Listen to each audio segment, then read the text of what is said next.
Everybody, what's up, y'all? Welcome back to my channel. Tammy Talks here. Love is Blind. So the next 5 episodes have dropped. As usual, I'm gonna go episode by episode by episode. So if you don't see me in the comments until all 10 episodes are posted, that's why I don't want to be spoiled. Please do not post spoilers. I'll just block you. Very simple. If you are brand new to my channel, I do breakdowns of various TV shows, both scripted and reality, interjecting my own thoughts, opinions, and theories into each and every recap. So, if that is something that you enjoy, subscribe to the channel, hit the notification bell so you don't miss any of the other future uploads, both from Love is Blind and any of the other TV shows that I do.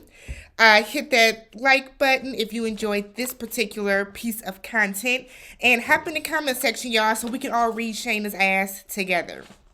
All right, so let's go ahead and get started. This is Love is Blind Season 2, Episode 6, Back to Reality. We are back in Chicago, y'all.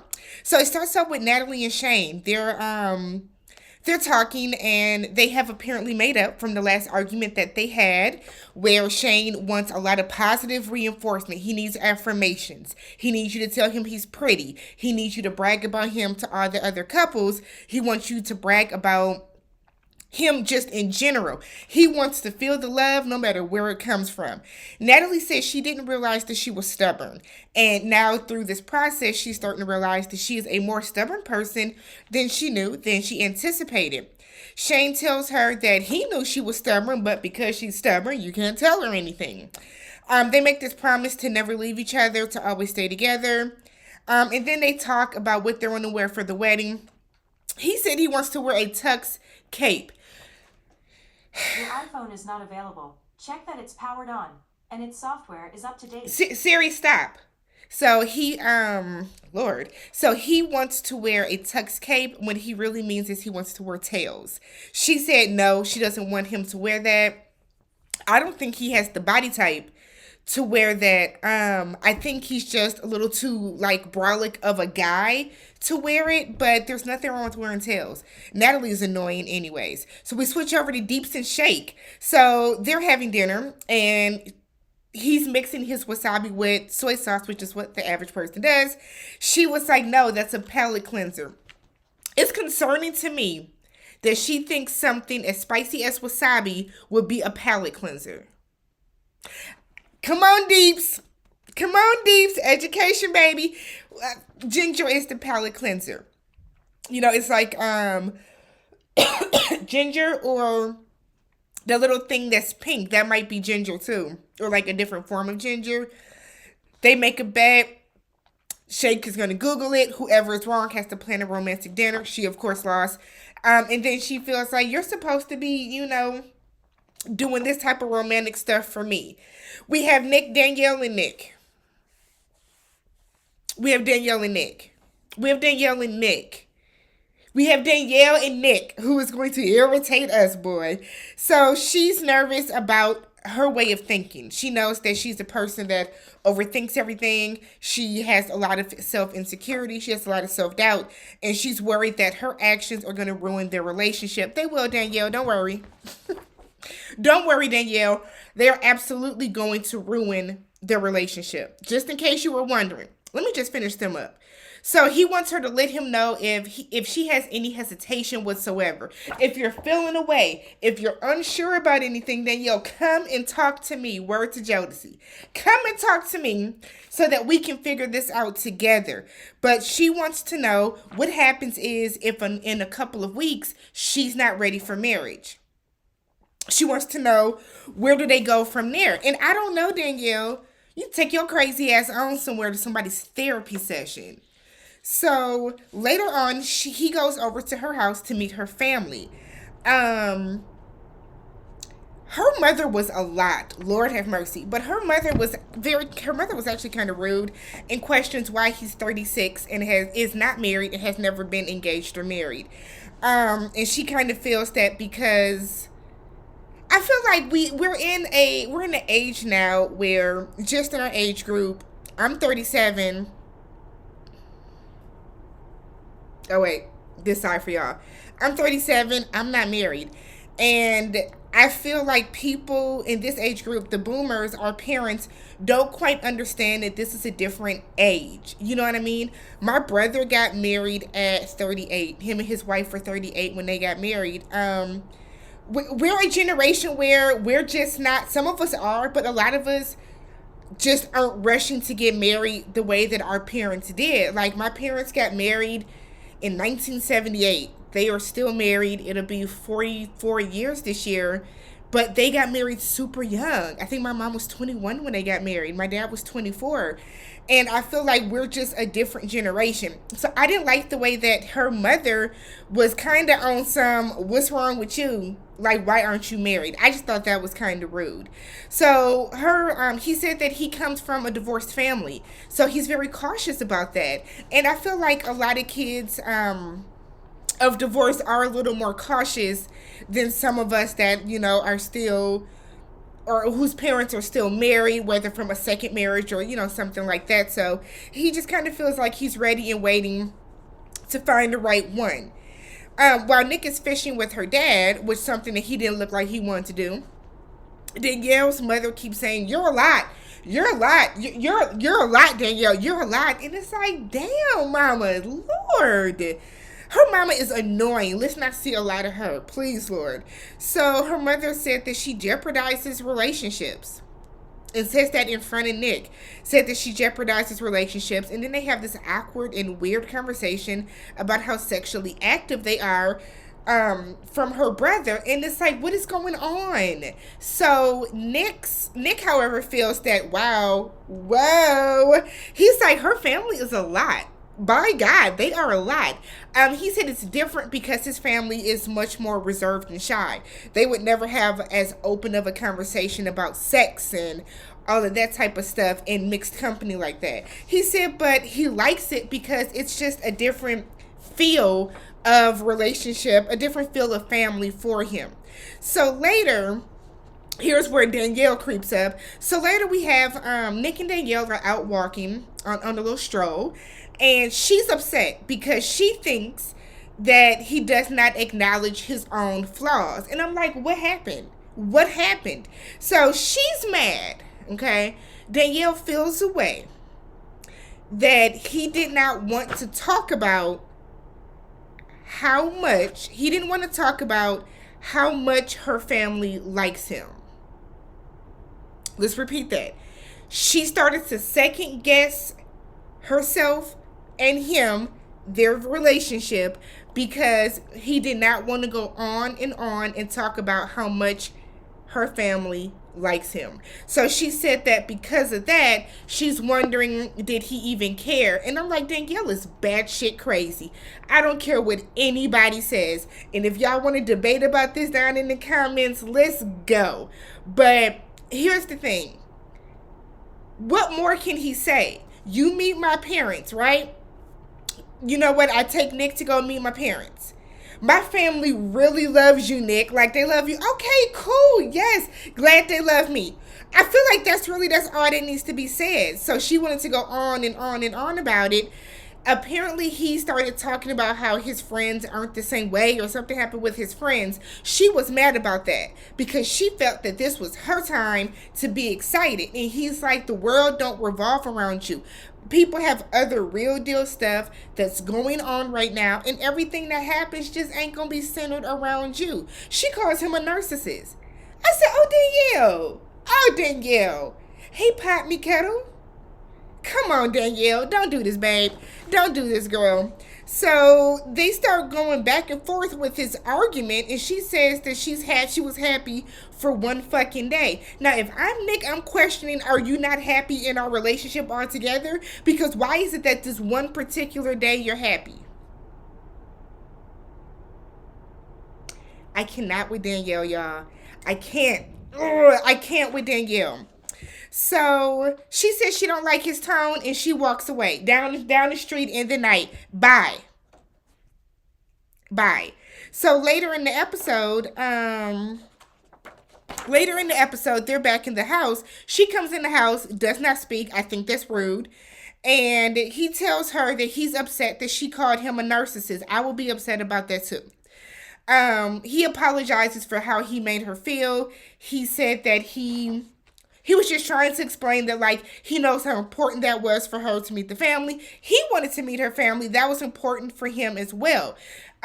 He said there are times within his own family that he feels forgotten, he feels ignored, he feels neglected. So it's not that he did not care about that. He just had some other stuff that he was going through that day, and he's sorry for even bringing it up. And I just kind of feel like I hate that we miss such like big important conversations, to be real, because we don't get to find out what really happened. So, because I'm taking Nick's side in this, because I feel like Danielle overreact, because we have seen Danielle overreact. So she's concerned now about their communication skills. No, be concerned about your communication skills, Danielle. Be concerned about yours. Be concerned about why you fly off the handle every chance you get. Be concerned about why you are constantly nitpicking this man and second guessing his intention and second guessing his feelings for you, all because you have your own deep rooted insecurities and issues that you need to work out yourself, girl. I am sick and tired of Danielle. I can't do it anymore. So now she starts crying because she wants him to start opening up and allowing her to be there for him. And I said, Danielle, get off my screen. I'm so sick of Danielle, y'all. Because my thing is, I can't stand to see somebody self-sabotage a relationship like this. Girl, this man has done nothing to show you that he is not all in. You're mad because he didn't want to go on and on about how much your mama loved him. Hell, he could see. Your mama did all that talking. He could see. Whew, Danielle. Let's go back up to Deeps and Shake. So Deeps and Shake, he meets her family. So he goes over, and this is the first boyfriend that she has ever taken home, because in her Indian culture, you don't bring a man home unless you are ready to marry them. You know for sure you're going to marry him. So she was in a previous relationship for 6.5 years, never met her family. That is weird AF. Unless you live in a different city and state, and even then, that is weird, Deeps. So did y'all spend every like holiday just separate? I don't understand that.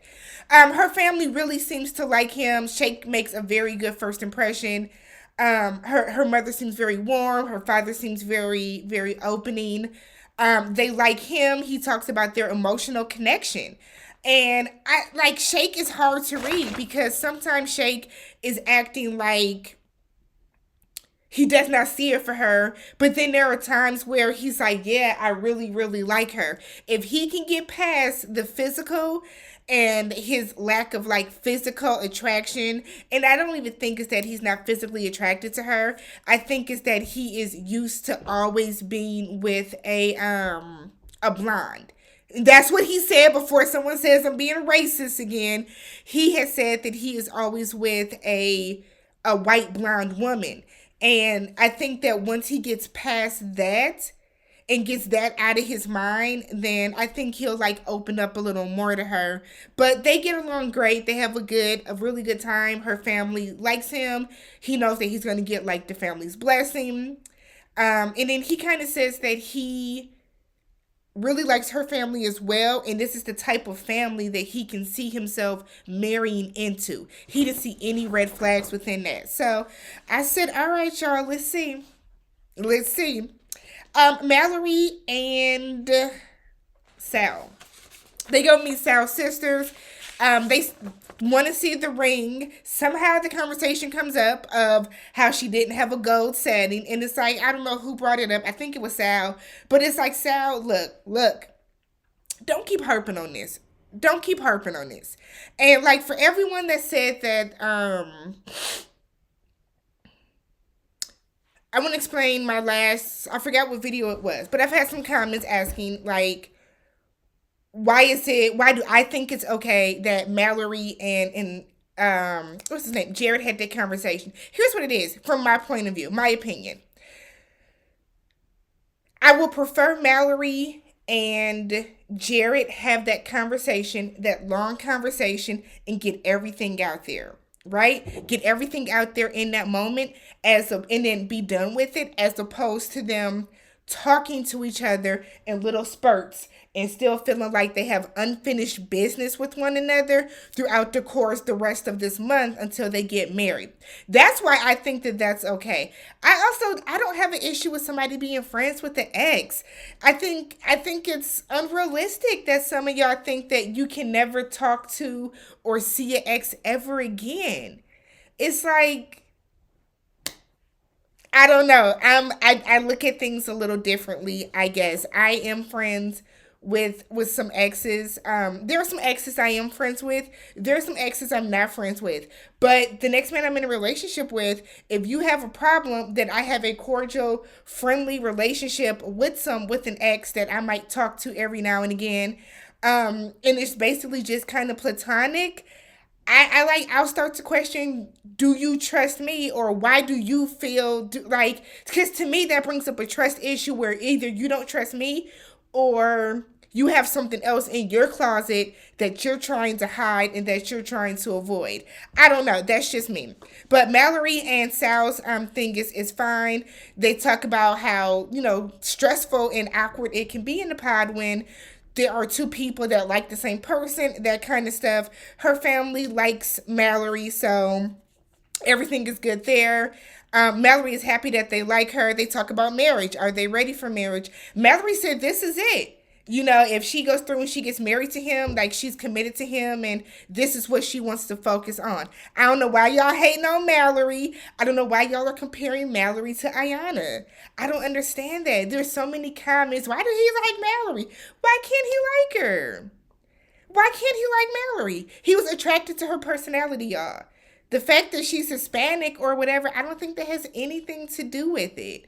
Like, to me, I don't know. I don't get, Mallory is pretty, Ayana is pretty. Like, they both look kind of average if you want to put it out there. I don't think that either one of them is more exceptionally more beautiful than the other. So I don't know why y'all are even comparing them in the comments, or just as a whole. I don't know why people feel the need to compare the two women and say Ayana is so much more beautiful. Like, it's unnecessary to do. It's really unnecessary to do.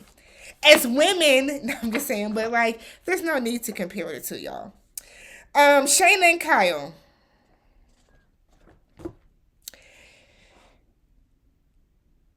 Shaina feels that I have to side before them because she gets like, she shouldn't be on here. But she feels that she was meant to be with Shane. But she likes how Kyle makes her feel. He comes over to meet her family. He brought Grand Marnier, which I feel like is a mixer liquors. I don't know why he brought that. And some flowers for her mother. As they're talking, her mother asks, why does he want to marry Shaina? His response was, so no one else could. Kyle, you made a terrible first impression.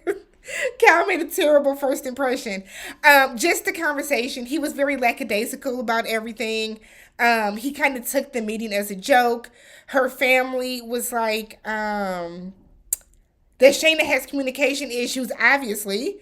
They asked him if he is a godly man. He said he doesn't know what that means. They said, do you believe in God? He says no. And he said, but he does wonder what happens when we die and we're in the ground. And I said, Kyle, oh, Kyle. Oh, Kyle, oh, Kyle, oh, Kyle. It's one thing if you're an atheist, good sir, but don't be an ass about it when people are talking to you about their religion. And that is my issue with Kyle. The fact that he is such an asshole when he is talking to her in regards to religion. If you do not believe, that's your business. But there's no need to, like, be a complete asshole with it. And I just don't like that he does that. So, later that day... Oh, I'm sorry. In the confessional, Shayna's mother said that she would not be able to give her blessing. She thinks that Kyle is a nice guy, but they're not the right fit. So, later, they go out for a walk. Looks like they're down relatively close to downtown. And he asked her if her family talked shit about him after he left. She said no a little too quickly, which means that they did. And then he said the next natural progression, next natural step would be for them to move in together. She blurts out, we can't get married. And I said, thank you, girl, for finally saying it. Um, he was well within his rights to get as mad at her as he did. You shouldn't have accepted the proposal. You shouldn't have made it out the pods. She says she has felt that way from the beginning, where she's like, I can't get past, our spiritual, our religious views. He does not think that's a big deal. I've said everything I had to say about that, and I think was what episode 3 or 4 recap. That is a huge deal. That is a huge deal. I am a Christian myself. I cannot date someone who is an atheist. I started dating a guy back in my early 20s, found out he was an atheist. I knew then and there it was not going to work. It was not going to work. My parents go to church every week. My parents have Bible study. My parents do all of that. I am baptized. I'm confirmed. I am a member of a church myself. I cannot date an atheist. I personally can't. And so I feel like Shaina knew that about herself as well, and she should have never done that. But I told y'all, Shaina is staying on the show because she's going to be the new Jessica. Thank y'all for correcting me. Lindsay didn't sound right in my head. But she's going to be the new Jessica, and she's going to wedge herself into into Natalie and Shane's relationship. So Kyle just kind of tells her that he doesn't think the religion thing is a big issue. In fact, it's a non-issue to him. Asks why she accepted the proposal. She didn't have a real answer because her reasoning is, I accepted it because I wanted to get on the show so that I can go and chase down Shane and talk to his old big mouth ass. That's what that is. She walks away and she feels that she is going to follow her gut when it comes to Shane. For shame on you, Shaina. So let's get to the group hangout. Okay. Oh, there was a scene with Ayanna and Jared. So they're seeing his house. She's going through some of his things. And she sees that he has like a personalized watch holder that has like his initials on the top. She's kind of low-key upset that he still has it from an ex. I personally, I don't know. Would I expect somebody to get rid of something like that unless you're gonna buy him a new one, girl? I think it's a practical gift. It happens to be personalized. I don't see that as being a big issue. But my whole thing is, if you want him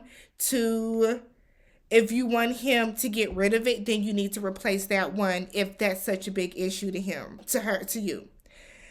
She also kind of brings up if he wanted Mallory because she is more established and ready to have kids.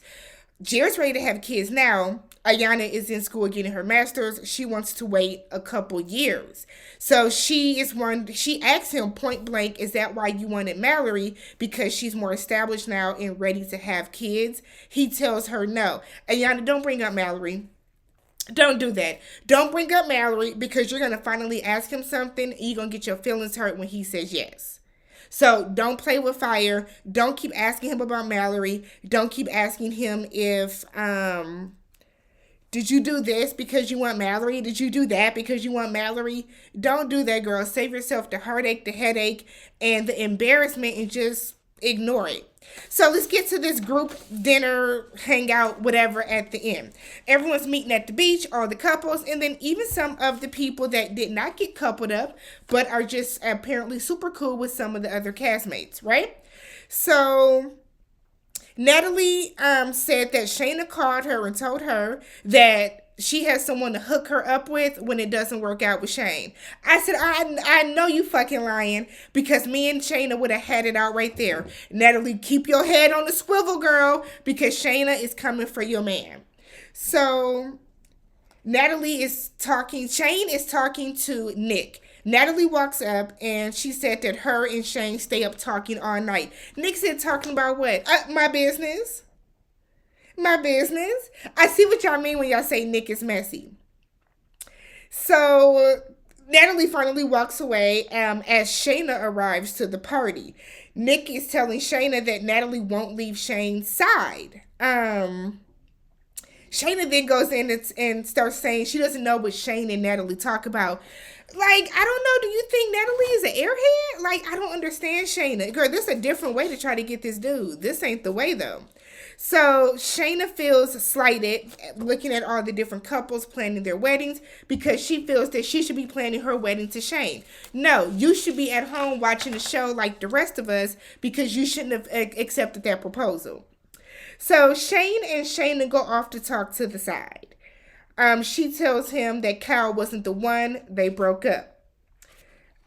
Shane kind of laughs. He's like, I told you not to even rock with him anyways. He's an atheist. So he then tells her he's mad at her because Natalie told him what she said.